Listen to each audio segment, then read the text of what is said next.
یا تو ماں باپ کو فکر ہے کہ میرا بچہ آگے چل کر اچھا انسان بنے، تو اس کی تیاری اسی وقت سے کرنی پڑے گی جب بچہ اپنے ماں کے پیٹ میں. اور اگر بچہ آپ کا 18 سال کا ہو گیا، 19 سال کا ہو گیا، اس کے بعد آپ کو اگر فکر ہوتی ہے کہ ہم اپنے بچے کو سدھاریں، تو میرے پیارے یہ ممکن نہیں ہے، یہ پھر بہت مشکل ہے. شاید باہر یعنی 1% نہیں، 1% میں سے بھی آدھا % ہٹا دیجیے، یعنی 99.5% نا امید ہے. مطلب ایسے بچے نہیں سدھرتے، یعنی 1% کا صرف 5%، بس یہ 1% کا 50%، اتنا صرف اور صرف جو ہے بچے کو سدھرنے کی عمر سدھر سکتا ہے. بس اس کے علاوہ اگر انسان امید کرے کہ ہمارا بچہ سدھر جائے گا، اس کے لیے یہ مشکل سام ہے. تو اسی لیے ہمیں چاہیے کہ جب بچہ ہمارا اس عمر میں ہو تو ہمیں چاہیے کہ اس کی فکر کرنی چاہیے، اور دنیا کی فکر نہیں بلکہ آخرت کی فکر کرنی چاہیے.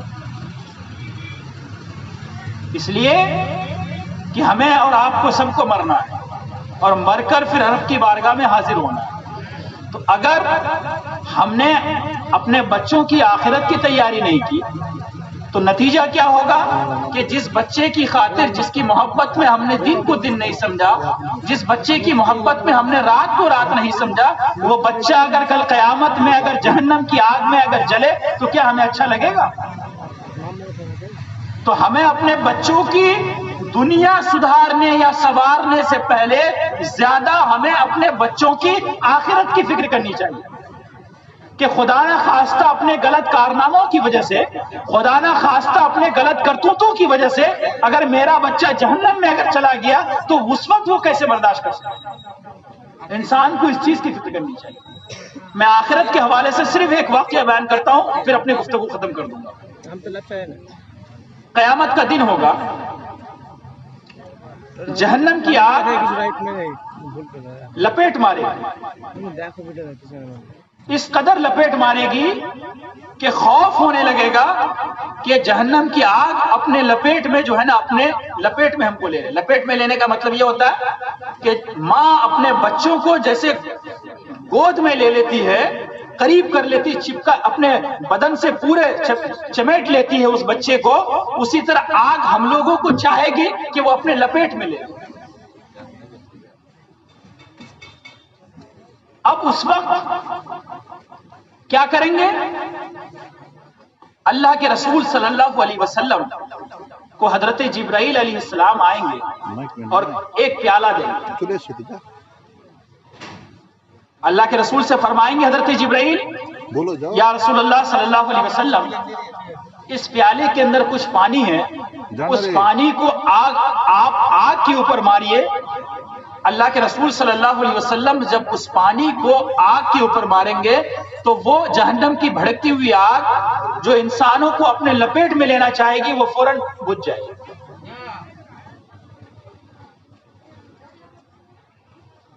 اس کے بعد اللہ کے رسول صلی اللہ علیہ وسلم پوچھیں گے کہ اے جبرائیل، یہ بتاؤ کہ یہ اتنا پاورفل پانی کون سا ہے؟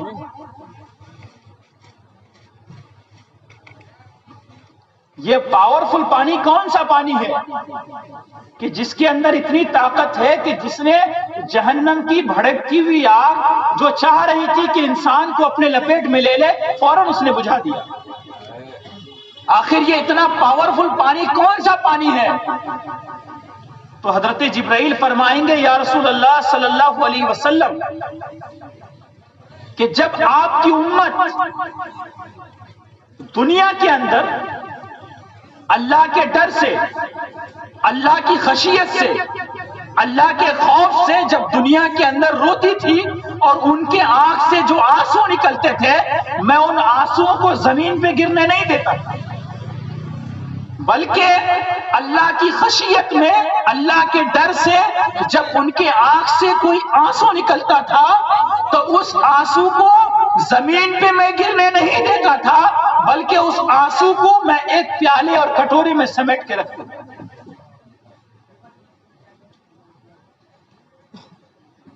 تو اس پانی کو حضرت جبرائیل علیہ السلام، آج جو ہم لوگ اگر اللہ کی یاد میں روئے، اگر ہماری آنکھوں سے ایک قطرہ اگر آنسو بھی اگر بہتا ہے تو وہ برباد نہیں جانے والا. وہ برباد جانے والا نہیں ہے. آنکھ کا ایک ایک قطرے کا آنسو اگر اللہ کی یاد میں ہونی چاہیے، اللہ کی خشیت میں ہونی چاہیے، اللہ کے ڈر سے اگر ہو، ہمارے آنکھ سے ایک ایک قطرہ جو آنسو کا بھی نکلتا ہے وہ برباد جانے والا نہیں، بلکہ اس کو کیا کرتے ہیں حضرت جبرائیل علیہ السلام اکٹھا کر کے رکھتے ہیں. اور کل قیامت کے دن جب جہنم کی بھڑکتی ہوئی آگ ہم لوگوں کو لپیٹ مارے گی تو وہی آگ کو بجھانے کے لیے اللہ کے رسول صلی اللہ علیہ وسلم اسی پانی کا استعمال کرتے ہیں. تو ہمیں اور آپ کو چاہیے کہ ہم اس آخرت کی تیاری کریں، اس آخرت کو سنوارنے کی فکر کریں، اس آخرت کو بنانے کی فکر کریں، تب جا کر کے ہماری دنیا بھی کامیاب ہو جائے گی اور ہماری آخرت بھی کامیاب ہو جائے گی. اللہ کے رسول صلی اللہ علیہ وسلم ارشاد فرماتے ہیں کہ دنیا میں 4 طرح کے لوگ پائے جاتے ہیں. دنیا میں 4 طرح کے لوگ پائے جاتے ہیں. ایک وہ جس کو اللہ نے علم دیا اور ساتھ میں اس کو مال بھی دیا. ایک وہ جس کو اللہ نے علم تو دیا لیکن مال نہیں دیا. اور تیسرا وہ جس کو اللہ نے مال دیا لیکن علم نہیں دیا. اور چوتھا وہ جس کو نہ اللہ نے علم دیا اور نہ مال دیا. یعنی پوری دنیا کے اندر 4 طرح کے لوگ پائے جاتے ہیں. کتنے طرح کے؟ 4 طرح کے لوگ پائے جاتے ہیں. ایک وہ جس کو اللہ نے علم دیا اور مال و دولت سے نوازا. دوسرا وہ جسے اللہ نے مال تو دیا لیکن علم نہیں دیا. تیسرا وہ جسے اللہ نے علم تو دیا لیکن مال نہیں دیا. اور چوتھا وہ جسے اللہ نے نہ مال دیا اور نہ علم دیا. دنیا میں پوری دنیا کے اندر 4 طرح کے لوگ پائے. ایک وہ جسے اللہ نے علم دیا اور ساتھ میں مال بھی عطا کیا. تو بندہ اپنے علم کی وجہ سے اللہ سے ڈرتا ہے، اپنے مال کو صحیح مصرف میں خرچ کرتا ہے، یعنی جو مال کا حق ہے اس کا حق ادا کرتا ہے، اس کو جائز کاموں میں جائز مقاصد میں خرچ کرتا ہے. اور دوسرا بندہ وہ جس کو اللہ نے علم تو دیا لیکن مال نہیں دیا، لیکن اس کی نیت یہ ہے کہ اللہ تبارک و تعالی اگر مجھے مال دیتا، اگر اللہ تبارک و تعالی مجھے مال دیتا تو جس طرح وہ آدمی یعنی جس کو اللہ نے علم بھی دیا ہے اور مال بھی دیا ہے، جس طرح وہ خرچ کرتا ہے میں بھی خرچ کرتا ہوں.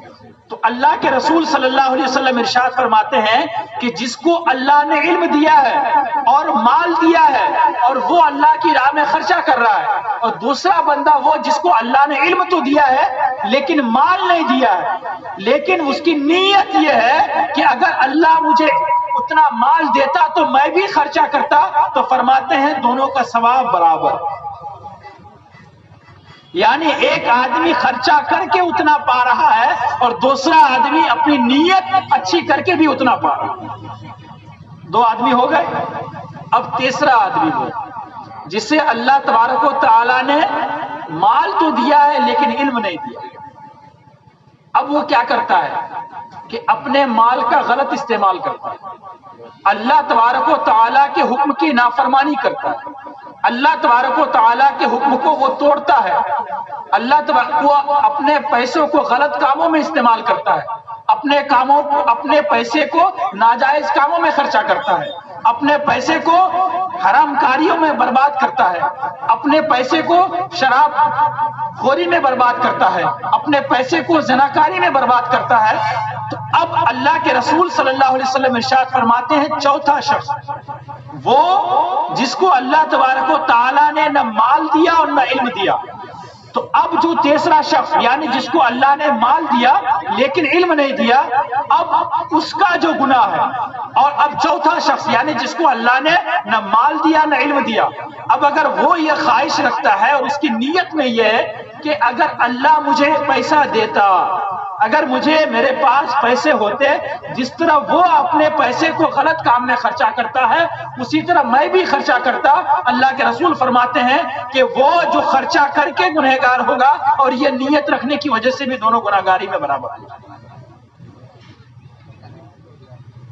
تو اسی لیے ہم سب کو چاہیے کہ اپنی نیت کو کیا رکھیں، ہم لوگ صاف و شفاف رکھیں، اپنی نیت کو پاکیزہ رکھیں۔